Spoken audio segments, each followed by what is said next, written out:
നമുക്ക് ചിക്കൻ കുറുമ ഉണ്ടാക്കുന്നത് എങ്ങനെ നോക്കാം. അപ്പോൾ നമുക്ക് നോക്കാം ഇരിക്കേണ്ട സാധനങ്ങൾ എന്തൊക്കെയാണ്. ഞാനിവിടെ ഒരു ചെറിയ ചിക്കൻ കുറച്ച് ചെറിയ പീസായിട്ട് കട്ട് ചെയ്തെടുത്തിട്ടുണ്ട്. ഈ ചിക്കൻ ഒരു 3/4 കിലോ ഉണ്ടാവും.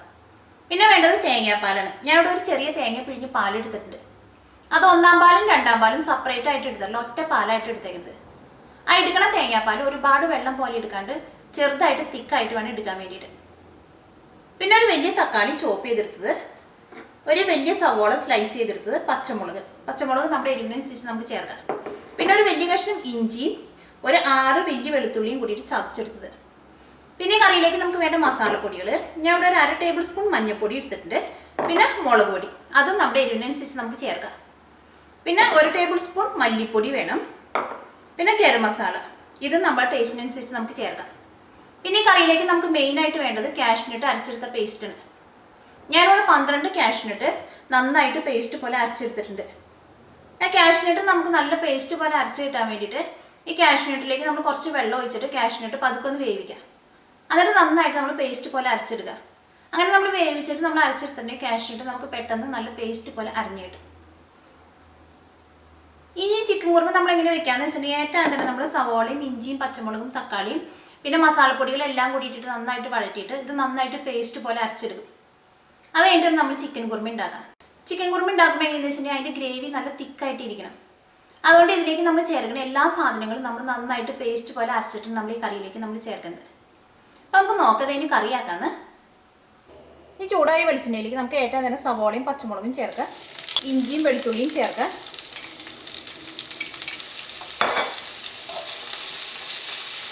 ഈ സവോളയും ഇഞ്ചിയും വെളുത്തുള്ളിയൊക്കെ നന്നായിട്ടൊന്ന് മൊരിയണം.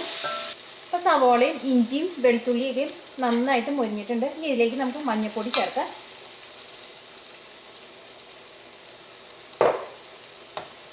ഈ മഞ്ഞൾപ്പൊടിയും എണ്ണയിൽ കിടന്ന് നന്നായിട്ട് മൊരിയണം. മഞ്ഞൾപ്പൊടിയുടെ പച്ചക്കുത്തൊക്കെ നന്നായിട്ട് പോകണം. അപ്പോൾ മഞ്ഞൾപ്പൊടി എണ്ണയിൽ കിടന്ന് നന്നായിട്ട് മൊരിഞ്ഞിട്ടുണ്ട്. ഇനി ഇതിലേക്ക് നമുക്ക് മല്ലിപ്പൊടി ചേർക്കാം. മസാലപ്പൊടികളൊക്കെ ചേർക്കുമ്പോൾ തീ നന്നായിട്ട് കുറച്ച് വയ്ക്കണം. അതുകൊണ്ട് മല്ലിപ്പൊടിയും എണ്ണയിൽ കിടന്ന് നന്നായിട്ട് മൊരിഞ്ഞിട്ടുണ്ട്. ഇതിലേക്ക് നമുക്ക് മുളക് പൊടി ചേർക്കാം.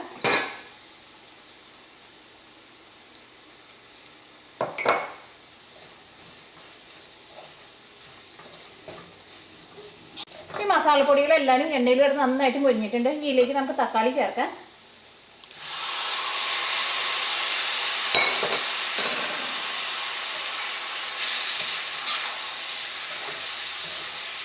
ഈ തക്കാളിയിലേക്ക് ആവശ്യത്തിനുള്ള ഉപ്പ് ചേർക്കാം. ഈ തക്കാളിയിലേക്ക് മസാലകളൊക്കെ നന്നായിട്ട് മിക്സ് ആയിട്ടുണ്ട്. ഇനി നമുക്കൊരു മീഡിയം ഫ്ലെയിമിലിട്ടിട്ട് മൂടി വെച്ചിട്ട് ഏറ്റവും തന്നെ ഈ തക്കാളി നമുക്ക് നന്നായിട്ടൊന്ന് വേവിക്കണം. ഈ തക്കാളി വെന്തിട്ട് നല്ല പേസ്റ്റ് പോലെ ആവണം. അപ്പോൾ നമുക്ക് മൂടി വയ്ക്കാം. അപ്പോൾ തക്കാളിക്ക് നന്നായിട്ട് വെന്തിട്ട് തക്കാളിക്ക് നന്നായിട്ട് ഉടഞ്ഞിട്ടുണ്ട്. ഇതിൻ്റെ എണ്ണയൊക്കെ ചെറുതായിട്ടൊന്ന് തെളിഞ്ഞ് വന്നിട്ടുണ്ട്. ഇനി നമുക്ക് തീ ഓഫ് ചെയ്യാം.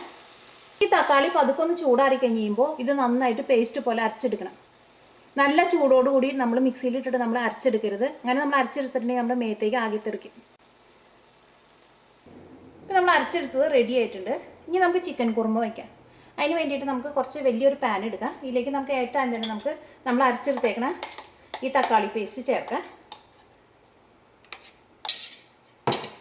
ഇതിലേക്ക് നമുക്ക് ചിക്കൻ ചേർക്കാം.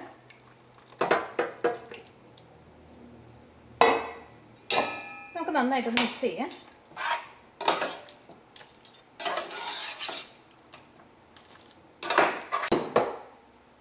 ഗരം മസാല ചേർക്കാം. നമ്മുടെ ടേസ്റ്റിനനുസരിച്ച് നമുക്ക് ചേർക്കാം.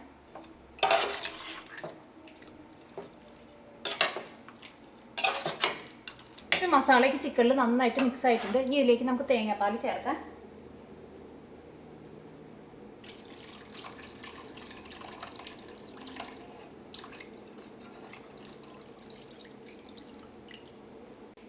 ഈ ചിക്കൻ നമ്മൾ ഏറ്റവും തന്നെ നമ്മൾ തേങ്ങാപ്പാലിലിട്ടിട്ട് ചിക്കൻ നമ്മൾ വേവിക്കാം. ചിക്കൻ ഒരു 3/4 ഭാഗം വെന്ത് കഴിഞ്ഞിട്ടാണ് ഇതിലേക്ക് നമ്മൾ കാഷ്നട്ടിൻ്റെ പേസ്റ്റ് ചേർക്കുന്നത്.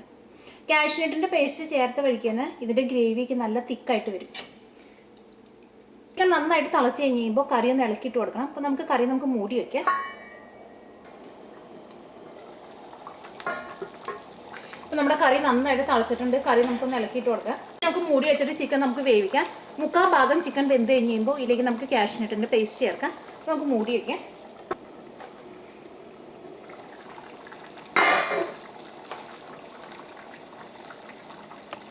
ഇപ്പോൾ ചിക്കനൊക്കെ ഒരു മുക്കാൽ ഭാഗം വേവായിട്ടുണ്ട്. ഇതിൻ്റെ ഗ്രേവിക്ക് ചെറുതായിട്ടൊന്ന് തിക്കായി തുടങ്ങിയിട്ടുണ്ട്. ഇനി ഇതിലേക്ക് നമുക്ക് കാഷ്നട്ടിൻ്റെ പേസ്റ്റ് ചേർക്കാം.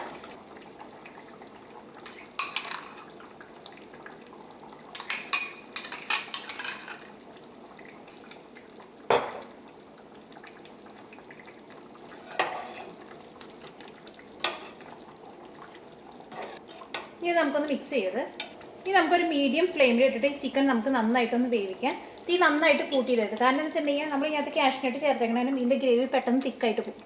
ഇപ്പോൾ ഒരു മീഡിയം ഫ്ലെയിമിൽ ഇട്ടിട്ട് വേണം ഇനി വേവിക്കാൻ വേണ്ടിയിട്ട്. നമുക്ക് മൂടി വെച്ചിട്ട് വേവിക്കാം.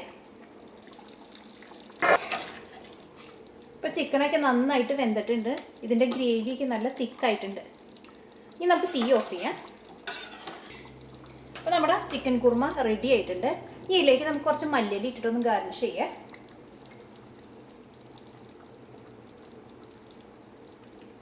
ഈ കറി നമുക്ക് ചപ്പാത്തിയുടെ കൂടെ കഴിക്കാം.